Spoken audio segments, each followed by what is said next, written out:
Hey everyone, it's Archagent Everlasting here with a new gaming challenge run for you all. Last time, we looked at if we could beat Super Mario Odyssey without being reminded of the inexorable march of time. That was a pretty fun video, so make sure to check it out. This time, we'll be doing an RPG-based challenge since it's my favorite genre and all. Low-level games are super fascinating, and since Undertale is one of my favorite games of all time, I was wondering something. Is it possible to beat Undertale at level 1? I know that sounds ridiculous, considering how Undertale basically forces you to take levels in several fights, but we'll see. Let's lay down our rules for this. Well, they're pretty obvious. We'll be going through the game making sure we can't get any XP from fights, but otherwise taking advantage of everything else we can to make sure we can get through it, even glitches. And hoo boy, there are a lot more glitches in this game than Toby Fox would like to admit. So, like most low-level games, the early game here really isn't all that different. We just run for more encounters in the ruins instead of killing them in order to gain levels to prepare for the first boss. Napstablik is still killable though, because they don't give you any XP. Make sure to pick up a spider donut so we can perform a weird glitch later. At first I thought this would be pretty tricky considering how we have so little healing items at this point. However, as we get on lower health, there appears to be a glitch where Toriel forces the fire to avoid you. The trick here is to hit the dummied out spare button until a glitch occurs where Toriel starts spitting out unused strings of text. It's really weird, but it works.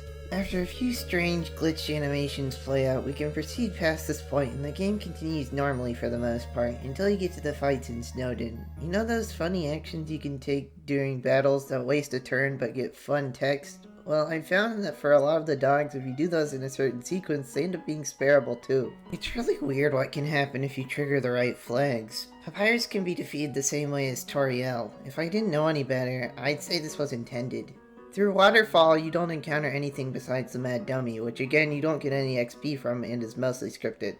You should stock up on healing items for that fight though, because it and the next one are really tough. You see, the next fight is Undyne. The spare glitch didn't seem to work on her after several tries. I thought this might be the end of the line for Frisk and this run. In my desperation, I tried to hit the run button. Yes, I know she's a boss, and you can't run away from bosses in RPGs. However, something weird happened. I could run away from Undyne as long as I wasn't green. I guess they must have forgotten to check the flag that says you can't run away or something back when you turn red. I just kept running away from the encounter over and over, and eventually I made it to Hotland. Undyne's sprite didn't know what to do after it was done chasing me, so it did a weird falling over animation, which is what I assumed she was supposed to do back when this game had overall death animations or something, but it got glitched back in.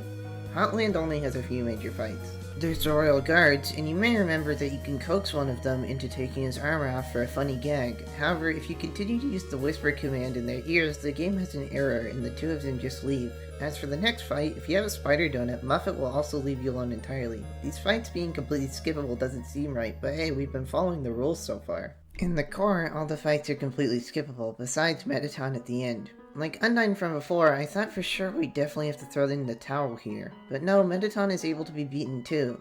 For some reason, Toby Fox accidentally tied an entire scrap scene in win condition to his ratings variable, so as long as we keep interacting with what is supposed to be a fun but superfluous part of the fight and raising it higher and higher, we can get through the fight with Metaton EX fine. Metaton EX's body even lies on the floor in a bugged out sprite as opposed to the normal dead one. When we get to Asgore, we have to fight him. This is one of the tougher battles in the game. Make sure to use the butterscotch pie to lower his attack, and also try to talk to him, which will also lower his attack for some reason. However, from this point on, we can't get any more XP anyway. As you know, killing Asgore doesn't get you any, and killing Omega Flowey doesn't either. And that fight's totally scripted, so don't worry about it. And with Frisk finally reclaiming the human souls from Omega Flowey, the Undertale level 1 challenge run is mission complete. That's right, we didn't get Frisk a single XP the entire time, and there's even an unused ending the game accidentally uses for our troubles where Sans talks about the scrap pacifist mechanics. Here's a special thanks to all of my Patreon backers for making this video possible. Let me know how much this video sucks in the comments below.